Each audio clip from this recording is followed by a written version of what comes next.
You're at your old trusty boat. You call mighty sparrow. I'm in the city of Mardi Gras. Welcome to the Sailing into Oblivion podcast. I'm your host, Jerome Rand. Hey, everybody. Before we start the show, wanted to throw a quick little shout out to sailing vessel Sequoia.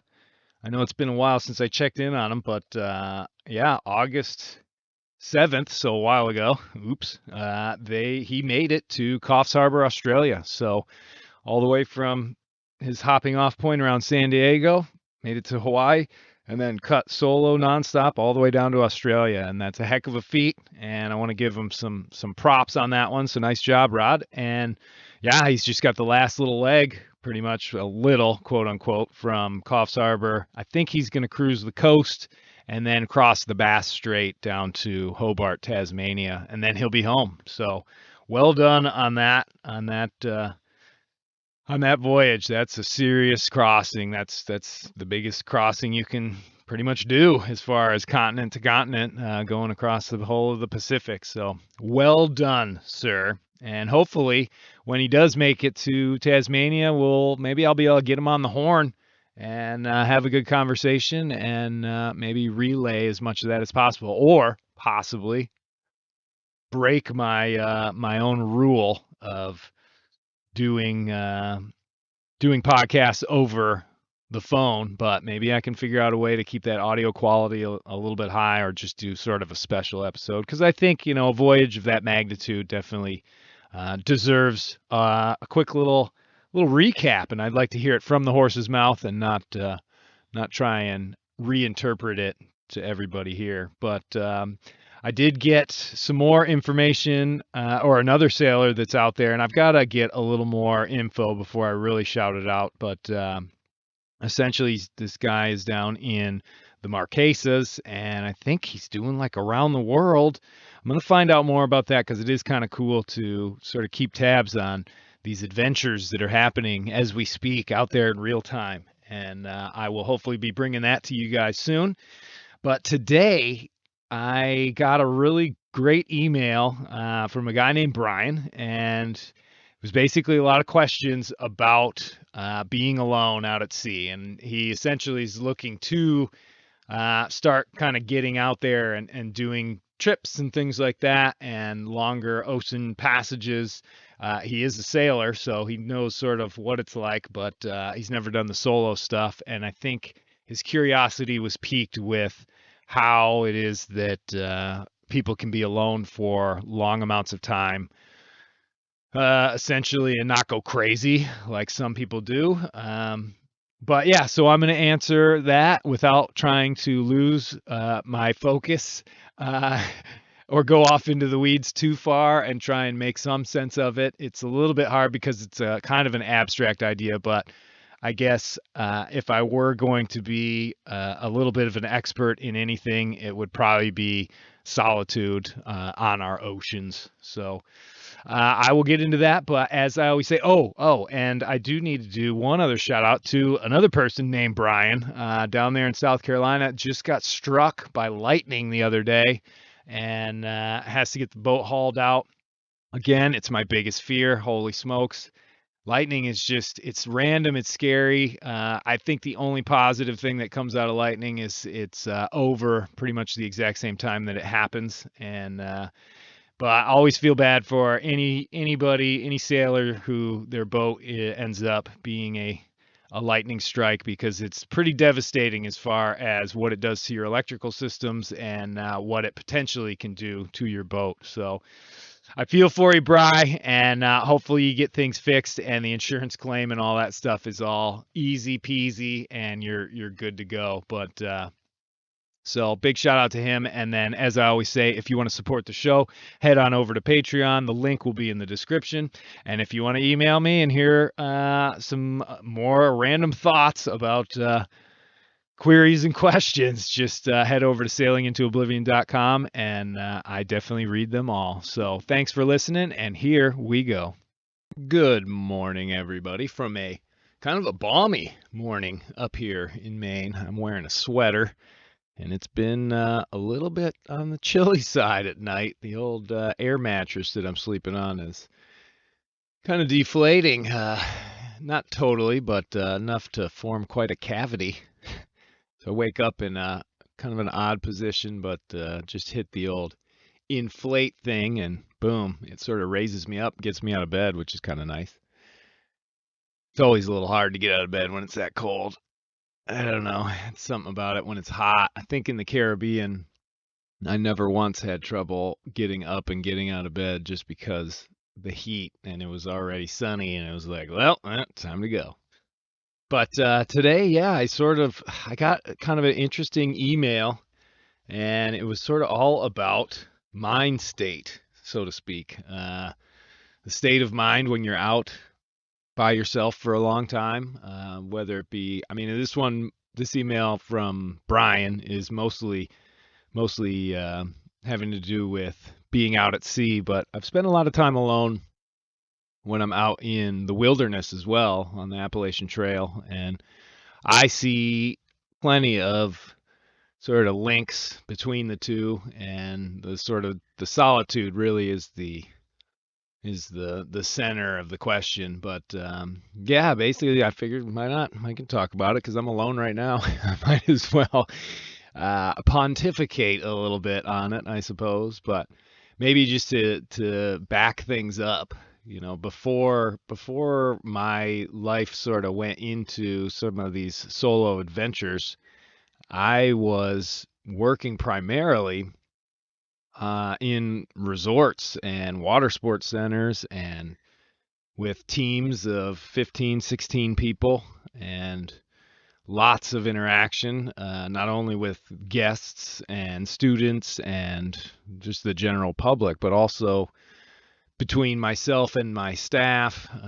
Usually I was the person in charge, and I kind of took a I took the tact of trying to be sort of the cheerleader, I guess, rally the troops, so to speak. So even after a day spent working, trying to gather everybody together and drink a bunch of beers, have a lot of fun, make a bit of an experience about it.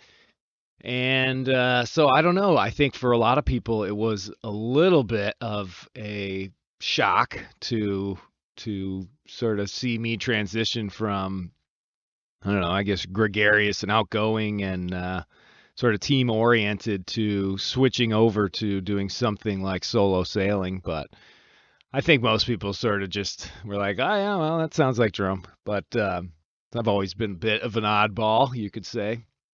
But the Appalachian Trail, I would say, was probably the first time I spent a pretty large amount of time alone. Once you reach about the halfway mark, the vast majority of hikers have dropped off of the map and dropped off of the trail. And by the time I got, I don't know, somewhere up in Virginia, maybe Harper's Ferry, like the halfway point, I was pretty much hiking alone and continued to do so for like 70 days or something like that. It was a pretty long haul where it was just me and camping alone at night, and which still, it didn't unnerve me doing that at the time. I think just because I had spent so much time in the woods, but it did in a lot of respects. It did sort of, when I look back on it, I'm sort of like, geez, I can't believe I was doing that. Like, I hear some noises out here, and I'm only 500 feet away from a house. And I'm sort of like, oh my gosh, what was that?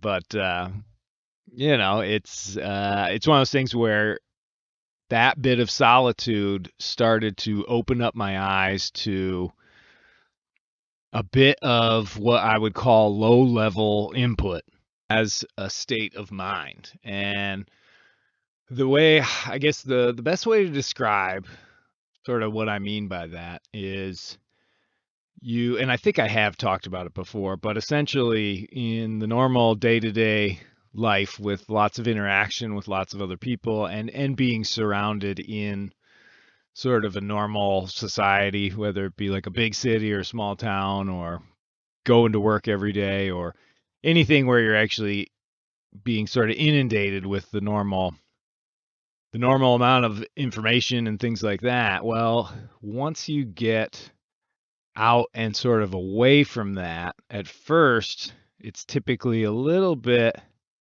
it's not easy to sort of break away from that. And it's almost like in a way your brain is sort of craving it and it sort of wants that. I don't know if it's the dopamine that comes with it or whatever chemicals are being released in your brain, but in any event, after a little bit of time passes, usually for me it's like 5 days or so, and then you essentially you start to take notice of much smaller things that you probably just would have passed right by. In the woods, it'd be, I don't know, just looking at the trees more or staring at the clouds or sort of being able to sort of sit still for long enough where, little chipmunks or animals start to sort of come out of the woods and then you start seeing movement. And one of the things that happens, especially in the woods, is that you you find that your ability to sit still and sort of, I want to say, even clear your mind, spending decent chunks of time without really thinking about much, which I guess would sort of be like a meditative state. I don't know. I haven't really ever practiced meditation. But yeah, so you're sort of, it's hard to describe this, I guess, but you're sort of just being there and you're sort of in that moment in time in the world, but without the distractions of sort of modern life that we're all so used to at this point. And I don't know if you went back a couple hundred years, I don't know if people just uh, were always sort of a bit more in the moment compared to these days, but that's sort of what I found, and that's what I began to find when I was on the Appalachian Trail. And yes, there are definitely times where it's really boring and you're sort of like looking for any sort of stimulus that you can get your hands on. And I think one of the neat parts, especially on the trail, was that if you stumbled across like a book or something that somebody left in a shelter, it became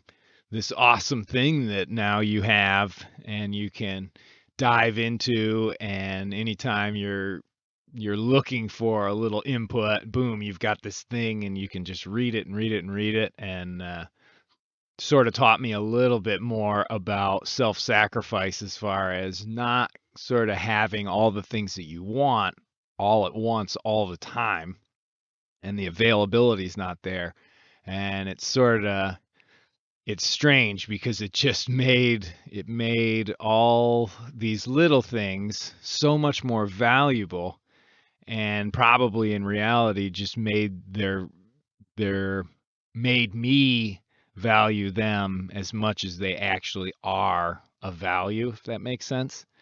Um, so your mind, I don't want to get too far off in the weeds. Your mind is definitely when you're alone and you're away from sort of modern society, it does. I find that it definitely slows down, but it also kind of becomes a little bit hyper focused on your surroundings. And cut to going out sailing. Now, this obviously is the most extreme example of it. I mean, I suppose being incarcerated in solitary confinement is one thing. That would probably be even more extreme, just because you're stuck in the same room and you don't have a view, and the weather's not changing and stuff like that. But regardless, when I head offshore, it doesn't take quite as long as 5 days, but it still does take a little bit of time for my brain to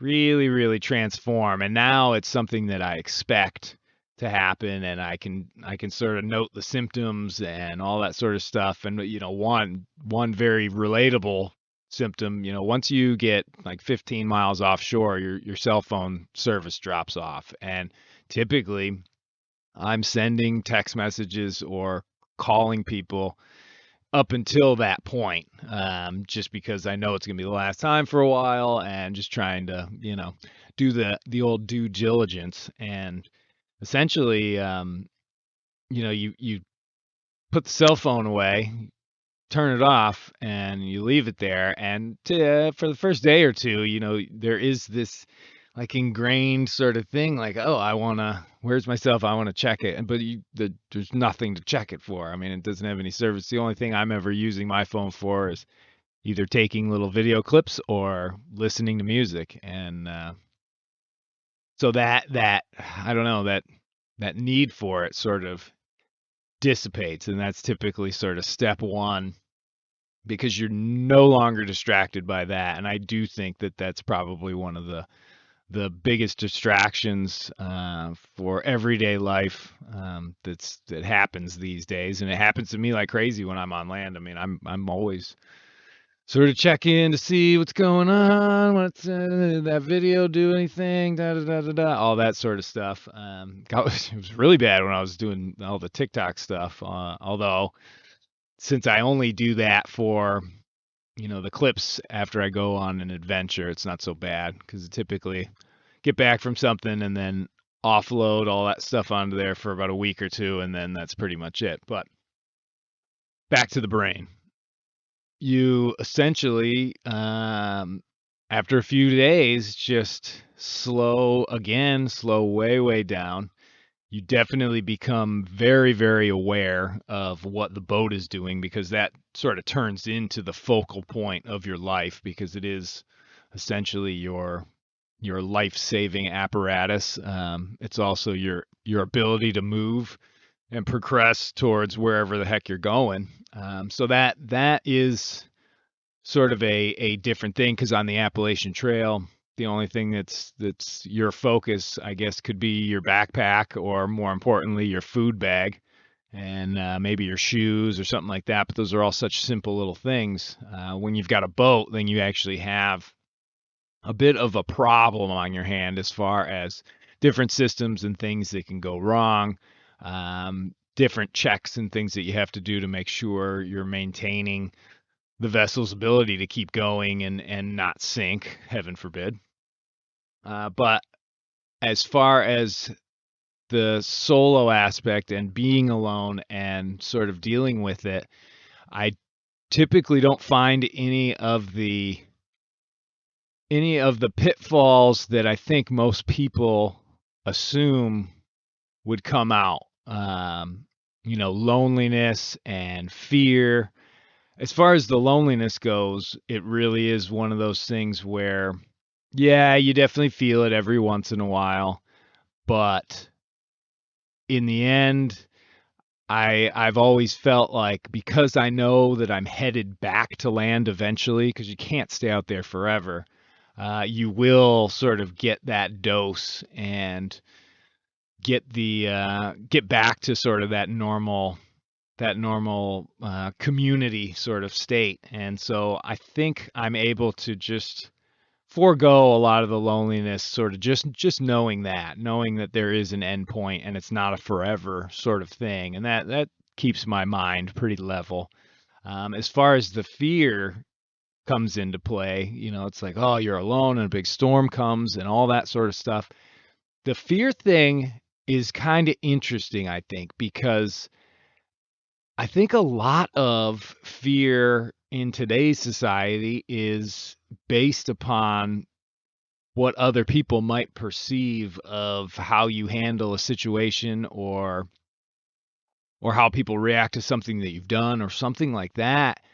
And when you're out solo sailing, there really isn't that factor at all, because it's just you. And I can remember plenty of incidences where I really screwed up with like a spinnaker or something like that, or I just do something pretty dumb out there, and the first thought in my head typically is like, boy, I'm so glad I'm out here alone, like nobody will ever know that I did that.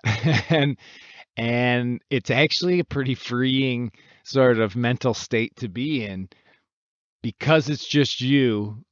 there really is no longer there's no longer the consequence that comes along with other people's um, judgment or anything like that, and it truly is a pretty freeing thing. I mean, I know of plenty of people that have told me that when they post things on social media, there's a bit of fear in them. And I know personally when I put out the book and finally published it, there was a bit of fear because I was afraid that there was going to be a pretty ugly reaction to it, and I was going to have to feel the consequences.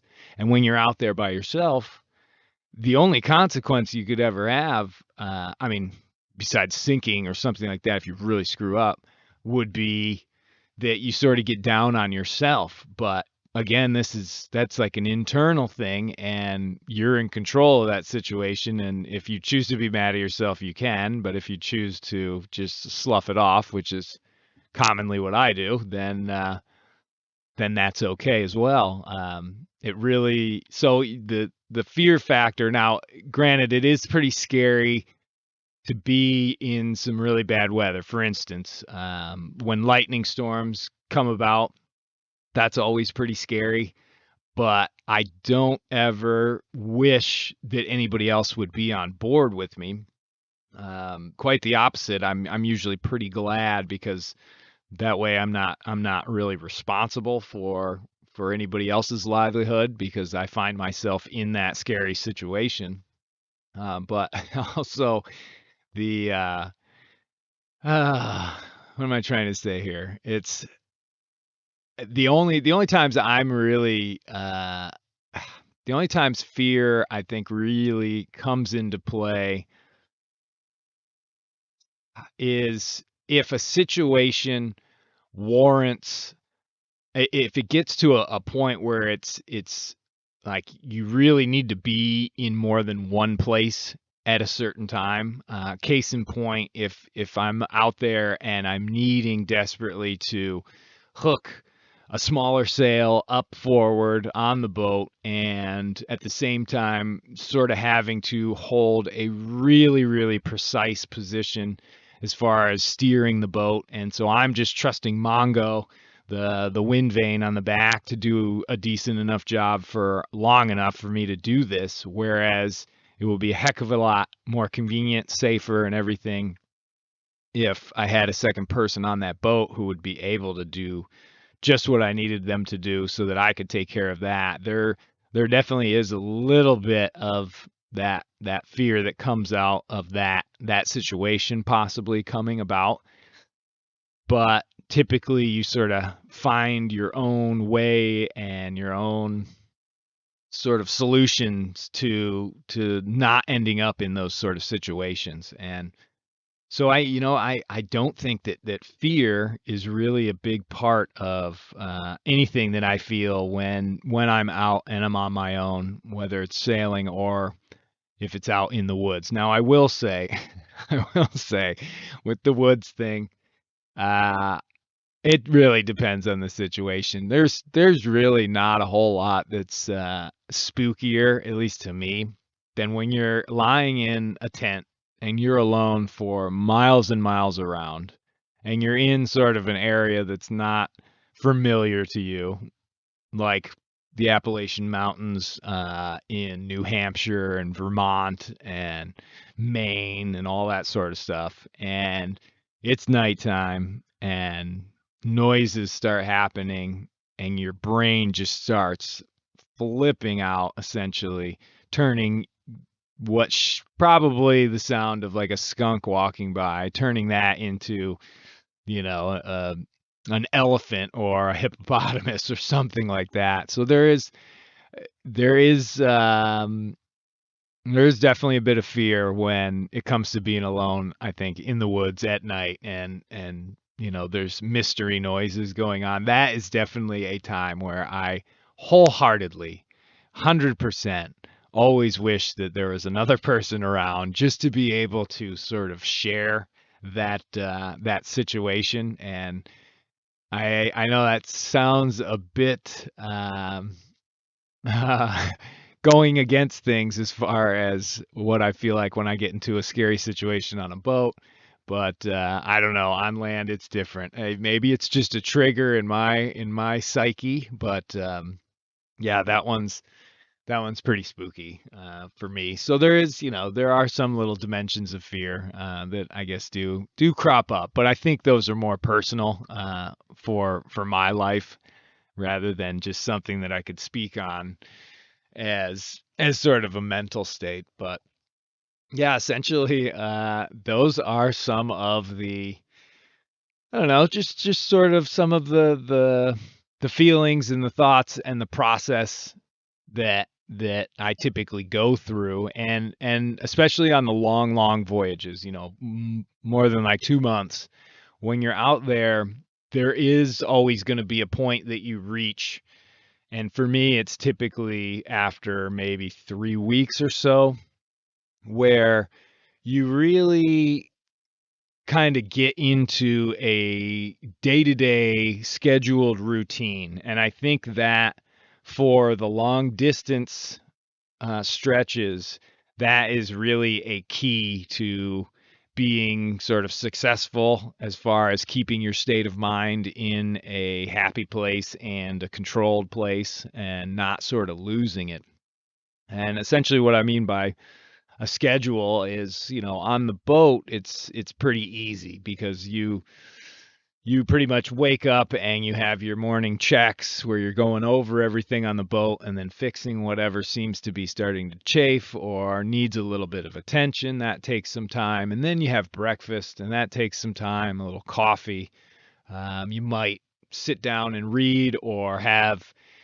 I've never gotten so far into it where I sort of try and schedule things like listening to a podcast or an audiobook, like sort of slotting that in as it's almost like a work day, trying to regulate everything. I have a set of things that I like to do every single day, but there's typically quite a bit of free time for me to choose whatever I want, whether it's a book or if it's listening to music or if it's just sitting and enjoying, you know, looking at the ocean for hours at a time, because I've definitely do that. And it's one of those things, the weather becomes a pretty important part of that as far as what you can and can't do enjoyably, because a lot of times out there it really is, some days it's great to sit on deck in the cockpit and kick back and relax, and sometimes you would much rather just be down in your bunk dry and listening to the wind raging around you.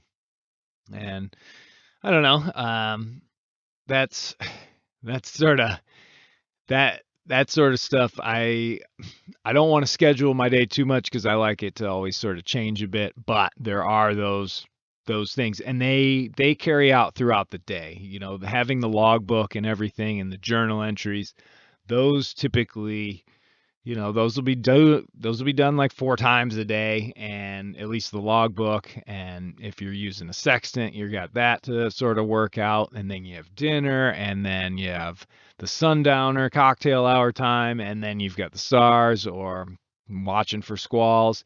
And throughout this whole mix, you've got other little things that, the wind changes, so the sails change. So there are these things. The idea that you would go out there and spend day after day after day not really having to do anything with the boat, that's false. Like, that's, the boat becomes your number one job, and it will, I think, no matter what type of boat it really is, it will keep you busy. I mean, the longest stretch I've ever had, and I've spent, I think, somewhere around like 500 days or so out at sea by myself. And I think the longest stretch I ever went without having to do anything besides check sort of do my morning check on the boat, like no sail changes or anything like that, or messing with Mongo, was the whole thing was 12 days where I only did 2 sail changes. But I think for about 7 of those days in a row,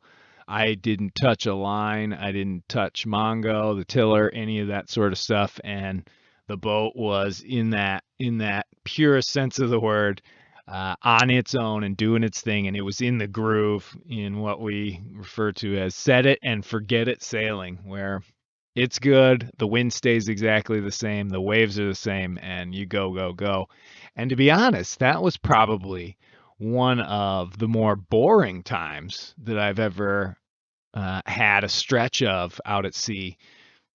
Mostly again because there wasn't a whole lot to break up the monotony of it, and I read a lot and I tried to sleep a lot, just catch up on it. This was, 220 days, 230 days into the voyage around the world, and it was essentially that little chunk of northeast trades from the northern edge of the doldrums above Brazil, almost all the way to the Caribbean. And I mean, just phenomenal, phenomenal sailing. The mileage was great, but the mental state, because it was kind of boring at that point, it did present sort of this mental challenge because you get bored and then you get sort of not anxious, but you get antsy, where you're wanting for something to happen or something to do, and you've read all the books or you've listened to all the music so many times, and that's something where you sort of have to. I like to try and plan for it now by mostly just bringing more books and having more things that I can delve into, and also trying to find little projects and things like that. But that really is a big thing to occupy the mind, to keep that mental state going and keep it, again, just sort of at that happy medium. I mean, I've always thought of, and this is part of the question as well, because they'd mentioned the emotional roller coaster, and I don't exactly know why, and I shouldn't say that. I typically, my emotional roller coaster out on the ocean goes up and down with the weather, because the weather really is dictating your comfort level out out at sea, and or at least mine. And I don't know if it's just because Mighty Sparrow's a Westsail 32 and the way they sail and the way they react to the waves and the motion sometimes. Case in point, when you have a pretty big wind shift after some fairly decent wind and the waves are built up, and now you are pretty much powering along and you're going straight into a pretty steep little head chop. And so essentially the winds have shifted. Now you're moving fast, but you're hitting these old waves that are left over from when the wind was coming the other direction. And there's sort of this jolting feel on Sparrow that happens because it's got such a rounded bow instead of a tight sort of skinny bow that can sort of pierce that stuff. And that typically goes under the guise of sea kindliness as far as how she sails.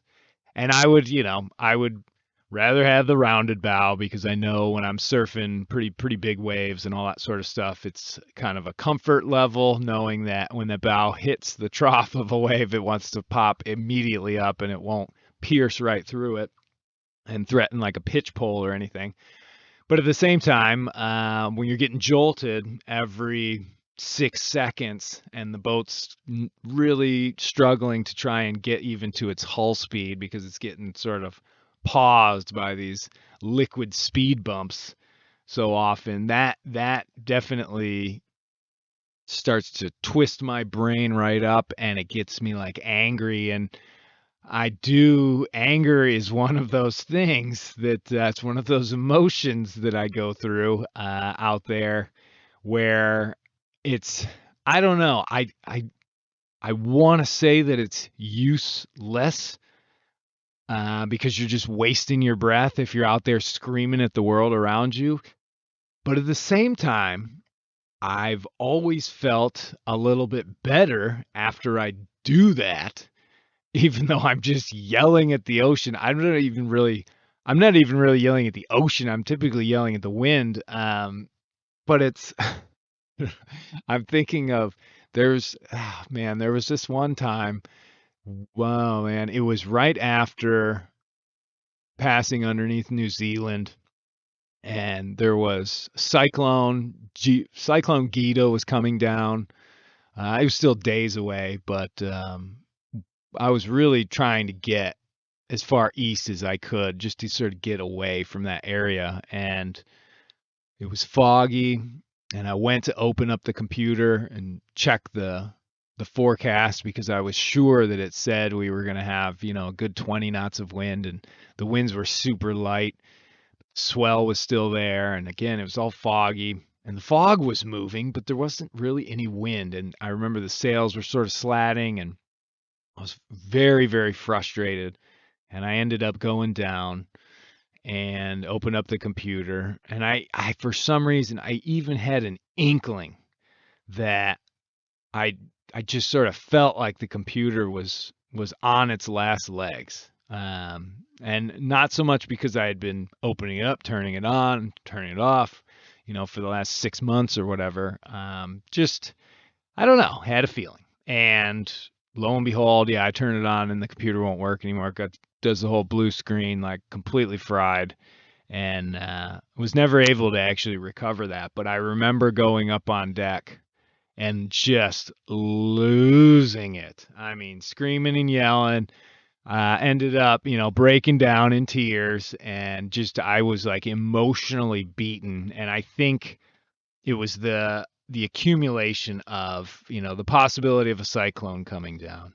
And I just entered the Pacific. I've been alone now for, 6 months or whatever. And well, I guess there were a lot of other things. The water was running out, or always on the very empty side of things. The food was getting a bit light, so there were a lot of pressures going on, and I had sort of reached this tipping point with the computer, because the computer is really the lifeline as far as the weather is concerned. I mean, you're going to get the most accurate forecast from a barometer at the time, but it's nice to see the big picture sort of zoomed out as to, what systems are around you. And now all of a sudden I'm in a state of I'm no longer have that anymore either.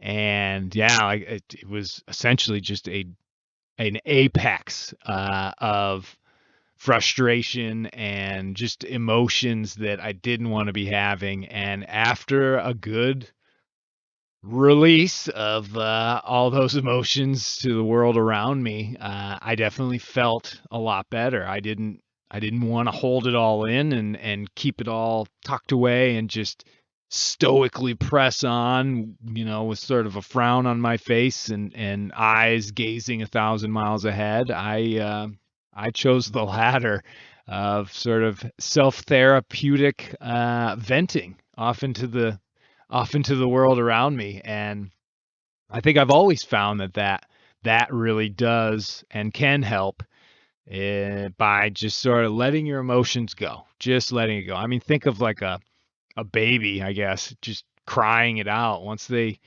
get it all out, then they're usually okay after that. Or, somebody goes through a traumatic experience. They finally open up, talk about their feelings, have a good cry, and then whew, all of a sudden they're always saying, wow, I feel a whole lot better, because you're just releasing all that. And so I think that's a pretty relatable experience between being alone on the ocean for months at a time and just being in normal everyday life. So I don't know. That's sort of one of the tips I guess I could give about that. And yeah, it's an interesting thing, I think. Sort of to wrap up all this talk about being alone. It's kind of a lonely episode, isn't it? Jeez, holy smokes! I can't wait to get my next guest on here. But I think to wrap up this whole thing is just the simple question of yes, I do enjoy my time alone out there, and I think mostly it is because being alone like that for long periods of time, surrounded by just nature, it allows your brain to sort of revert back to a time long ago where you were actually just dealing with everything that's around you at the moment. You're not really all that worried about tomorrow. You're definitely, or, well, it does take a little time to sort of not turn back to the past every time your mind gets idle. And that's something that I sort of, I've exercised that out of my brain. When I was on the Appalachian Trail, I had so much time to just sit, or not sit, walk and think. Walk and think. 10, 12 hours every day, walk and think. And in those times, I was able to go through and examine everything I probably could ever remember about my life. And to the methodical thinking of, okay, well, what type of skateboard deck did I have? And then list all of those out. And then obviously, you list out like girlfriends or places you've lived or vacations you've been on, things like that, sort of the happy thoughts. Um, but when I got out onto the ocean, and that was a typical thing that I can remember doing on yacht deliveries when would go and I'd be on watch by myself and you're just trying to get through the 3 hours so you can get back to sleep. But when I went on the big trip, that was definitely different. I made a very conscious effort to not delve into my past. I didn't I didn't want to waste my time with it. I'd already done it before. But I think more than that, I knew that this was going to be sort of a pinnacle sort of adventure for me. And I didn't want to miss out on a moment of it by thinking about things that have already happened and have already gone over. And it took exercise as far as mental exercise to do that, where, these ideas, these thoughts, these images, these memories, they pop up in your head and you have to physically sort of, well, not physically, but you have to mentally push them out and be, tame your brain, so to speak. You got to crack the whip a little bit. And like anything in this world, if you practice it, you will actually become proficient in it, and suddenly it no longer is an issue. It becomes second nature. You just don't think about stuff like that anymore. And uh, so I think I got lost in the weeds there a little bit, but trying to sort of wrap this whole thing up a little. Essentially, I enjoy being out there, and again, it's probably the time in my life where I am most in the moment.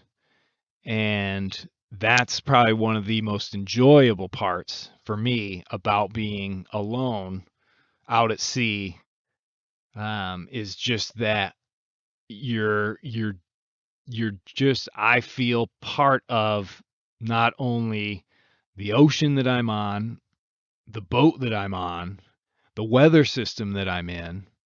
It just keeps expanding out and out and out further and further to the point where what phase of the moon am I in and what planets are in retrograde, and trying to wrap my head around, you know, which way is up on the galactic plane here. And as strange as that might sound, give yourself enough hours every single night staring up at our beautiful stars on an unbroken skyline, and you will start considering things like, which way would north be in our galaxy? If I'm seeing that part of the Milky Way, then I guess that's north. And you almost can feel an imaginary gravitational pull from the galaxy itself. So I don't know. It. I think at its apex, being alone for a long, long time out at sea can bring you to a much higher plane of thinking and um, being part of the world, and I guess the universe around you. Not trying to sound like I'm on heavy drugs or anything like right now, but it is. I mean, it's reminiscent of the way that Bernard Montessier would would talk about it. You know, his chapters on as he's heading towards Cape Horn have often been described as very similar to someone who's on like an acid trip, and it's it's it's something that happens out there as far as your mental state. I could definitely describe being alone at sea for months and months and months like a sort of mind expanding or mind altering situation, and definitely in a good light, in a better way, because it's an experience to be had and not something I think to be feared. And yeah, I think that's my take on solitude at sea for extended periods of time. Wow, say that 5 times fast.